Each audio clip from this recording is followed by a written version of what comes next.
Hello dear students, welcome to the platform of IMC Institute. আশা কৰো তোমালোক সবাই ভালে আছা। তো আজি আমি ডিসকাস কৰিম synthesis or combination of sentence. তো synthesis or combination of sentences যেটো সিৰিজ আমি আৰম্ভ কৰিছো তাৰে আজি পইণ্ট নম্বৰ 11 আমি আজি আলোচনা কৰিম। ইয়াৰ আগত 10টা পইণ্ট আমি আলোচনা কৰিছো। এইখিনি যদি তোমালোক চোৱা নাই প্লেলিস্টত ভিডিও বিলাক দিয়া আছে, তোমালোক চাই লবা। তো আজি আমি পইণ্ট নম্বৰ 11। তো 11 নম্বৰ কনজাংশনটো কি হয় তোমালোক ইয়াত দেখিবলৈ পাইছা নিশ্চয়। ওপৰত লিখা আছে ইনফিনিটস টু প্লাস ভাৰ্ব ভাৰ্বৰ ব্যৱহাৰ কৰি সেন্টেন্সক সিম্পল সেন্টেন্স লৈ কম্বাইন কৰা হয়। তো আমাৰ কিছুমান ইনফিনিটস থাকে, ঠিক আছে, যত কি টু মানে টু ভার্ব এড কৰি কেনে আমি কিছুমান সেন্টেন্সক কম্বাইন কৰিব পাৰো। তো কেনেকুৱা ধৰণৰ সেন্টেন্স বিলাকক আমি টু ভাৰ্ব টুৰ লগত ভাৰ্ব এড কৰি আমি কি কৰিব পাৰো, ইনফিনিটস থকা সেন্টেন্স বিলাক আমি কেনেকৈ কম্বাইন কৰিম তাৰা আমি ইয়াত ডিসকাস কৰিম। চোৱা, আগত এই পইণ্টটো তোমালোক মনত ৰাখিবা যে যেতিয়া দ্বিতীয় বাক্যটোৱে উদ্দেশ্য ইচ্ছা বা ফলাফল প্ৰকাশ কৰে তেতিয়া সেই বাক্য ইনফিনিটস ব্যৱহাৰ কৰি সিম্পল সেন্টেন্স কৰিব পাৰি। তো আমাৰ ইয়াত দুটা সেন্টেন্স আছে, প্ৰথম পাৰ্ট এইটো সেকেন্ড পাৰ্ট। তো আমাৰ কথাটো হ'ল প্ৰথম পাৰ্টত যিটো লিখা আছে সেই বস্তুটোৰ যদি উদ্দেশ্য মানে কি বুজাব লাগিব, সেকেন্ড পাৰ্টে কি বুজাব লাগিব ফাৰ্স্ট পাৰ্টৰ যদি পাৰপসটো বুজাই আছে, যদি ইন্টেনশন বুজাই আছে, এম কি হয়, ৰিজাল্ট কি হয়, কথাটো ধৰিব পাৰিছানে? ফাৰ্স্ট পাৰ্টৰ যদি উদ্দেশ্য সেকেন্ড পাৰ্টত লিখা থাকে, ফাৰ্স্ট পাৰ্টত যেটো কথা কৈছে তাৰ যদি ইন্টেনশনটো সেকেন্ড পাৰ্টত থাকে, ফাৰ্স্ট পাৰ্টত যেটো কথা কৈছে তাৰ যদি এম বা তাৰ ৰিজাল্ট যদি সেকেন্ড পাৰ্টত দিয়া আছে, তেনে ধৰণৰ সেন্টেন্স বিলাক আমি কি কৰো, ইনফিনিটস ব্যৱহাৰ কৰি সংযোগ কৰো। ওকে, এইখিনি আমি কথা মনত ৰাখিব পাৰিম না নাই যে ইনফিনিটস ব্যৱহাৰ কৰি যেতিয়া নেকি দুটা বাক্য সংযোগ কৰা হয় তেতিয়া বাক্যটোৰ মাজত কি ধৰণৰ কথা লিখা থাকিব লাগিব যে প্ৰথম পাৰ্টত যি থাকিব তাৰ ৰিজাল্ট, তাৰ ফলাফল, তাৰ ইন্টেনশন বা তাৰ উদ্দেশ্যটো সেকেন্ড পাৰ্টত থাকিব লাগিব। তেনে ধৰণৰ বাক্যবিলাকক আমি ইনফিনিটস ব্যৱহাৰ কৰি সংযোগ কৰো। তো ইনফিনিটস ব্যৱহাৰ কৰি যেতিয়া নেকি আমি সংযোগ কৰিম তেতিয়া এনসাৰ বিলাকৰ কেনেকুৱা ধৰণে এনসাৰ কৰিব লাগিব সেইটো চোৱা। কুৱেশ্যন ইয়াত দিয়া আছে, she studies hard, she wants to pass the exam. তো ফার্স্ট পার্টত যদি দেখিব যাও আমি যে তাই কঠোৰ পৰিশ্ৰম কৰিছে, ভালকে মানে পঢ়াত বহুত চেষ্টা কৰিছে আৰু she wants to pass the exam আৰু তেওঁ এই চেষ্টাটো কিয় কৰিলে, পঢ়া যে বহুত মনোযোগেৰে পঢ়িলে, বহুত পৰিশ্ৰম কৰিলে পঢ়া, কাৰণ তেওঁ এক্সামটো পাছ হ'ব বিচাৰে। আসলতে বুজি পাইছেনে কথাটো? ছোৱালীজনীয়ে তাই কি কাৰণত ইমান মানে কষ্টকে পঢ়িলে, তাৰ কষ্ট কৰাৰ কাৰণ হল, তাৰ পঢ়াৰ কাৰণ হল তেওঁ এক্সামটো কি কৰিব পাৰে, টু পাস দি এক্সাম, তো পৰীক্ষাটো পাস কৰিব বিচাৰে। ঠিক তেনেকুৱা হি ওয়াৰ্ক ডে এন্ড নাইট, হি ৰাতি দিন কাম কৰে মানে মেহনত কৰে। তো ৰাতি দিন তেওঁ কাম কৰাৰ উদ্দেশ্যটো কি, তাৰ উদ্দেশ্যটো হল হি ওয়ান্টেড টু আৰ্ন মানি, কি তাৰ পইচা ইনকাম কৰিব বিচাৰে, হয় না, মানি আৰ্ন কৰিব বিচাৰে, টকা উপাৰ্জন কৰিব বিচাৰে। তো দিন ৰাতি কাম কৰাৰ উদ্দেশ্যটো হল টকা ইনকাম কৰিব বিচাৰে।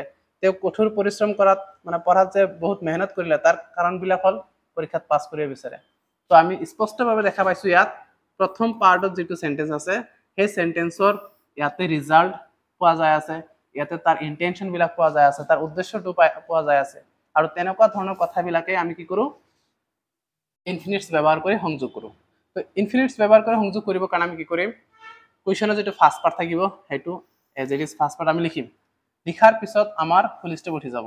ইয়াত আমাৰ বস্তুটো দিয়া আছে, ঠিক আছে, ফুল স্টপ উঠি গল, যোৱাৰ পিছত টু লিখিম আমি, টু লিখিলা, টু লিখাৰ পিছত সেকেন্ড সেন্টেন্সৰ যেটো ভাৰ্ব তাৰ পৰা স্টাৰ্ট কৰিবা। তো সেকেন্ড সেন্টেন্সৰ ভাৰ্ব ইয়াত চোৱা, টুৰ পিছত কি ভাৰ্ব আছে, টুৰ পিছত আছে পাস। তো আমি এই বাক্য এইখিনি আমি লিখি দিছো, two pass the exam.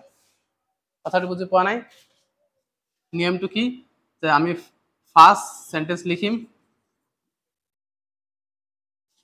First sentence বুলি নহয়, আমি ফার্স্ট পার্ট বুলি কম। এতিয়া ফার্স্ট পার্টটো লিখিম, তাৰপিছত টু দিম, টু দিয়াৰ পিছত আমি প্লাস কৰি দিম ভাৰ্ব, ভাৰ্বৰ পিছত যি থাকে আৰু তেনেকুৱা।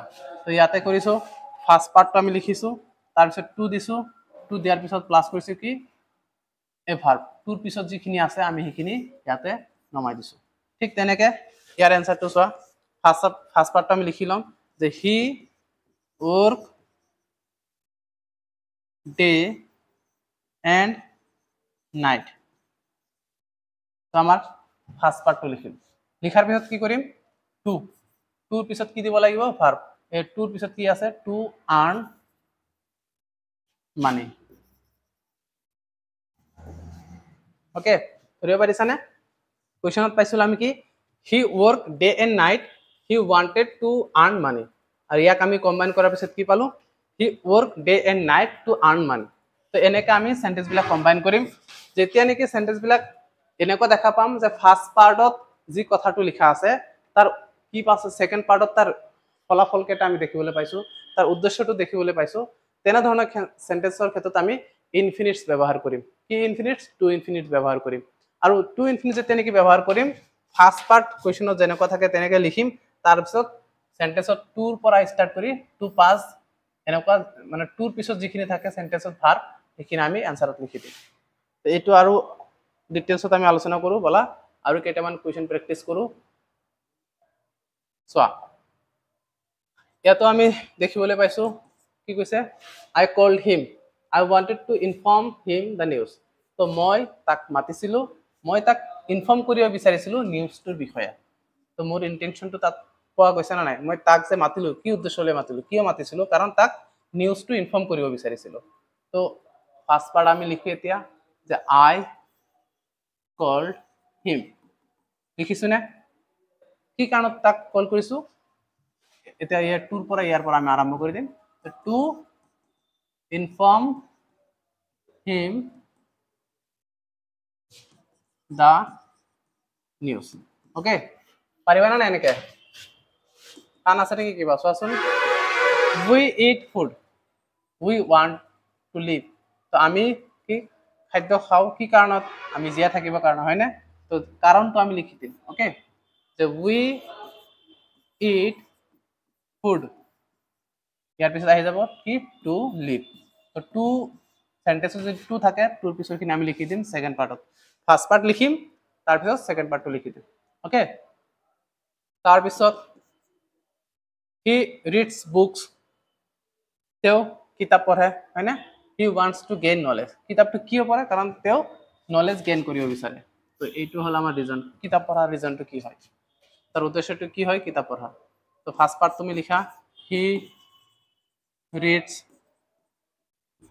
বুকছ এতিয়া ইয়াৰ পৰা সংযোগ কৰি দিয়া টু গেইন নলেজ টান কিবা আছে নেকি চোৱাচোন একোতো টান নাই ইয়াত আমি ফাৰ্ষ্ট পাৰ্টটো লিখিব লাগে ছেকেণ্ড পাৰ্টত টুৰ পৰা আমি কণ্টিনিউ কৰিব লাগে তো I work hard I want to succeed in life এইটো তোমালোকৰ কাৰণে মই এৰিছোঁ তোমালোক কমেণ্টত জনোৱাচোন সোনকালে ইয়াৰ এনচাৰটো কেনেকুৱা হ'ব অ'কে আশা কৰিম তোমালোক নিশ্চয় বুজি পাইছা আৰু ইয়াৰ পিছত পৰৱৰ্তী আৰু কেইটামান ইম্পৰ্টেণ্ট টপিকৰ ওপৰত আমি আলোচনা কৰিম পইণ্টৰ ওপৰত তো আশা ৰাখিম তোমালোকে সেইখিনি চাবা আৰু যদি তোমালোকৰ এই ভিডিঅ'টো ভাল লাগিছে নিজৰ ফ্ৰেণ্ড চাৰ্কলত শ্বেয়াৰ কৰিবা ধন্যবাদ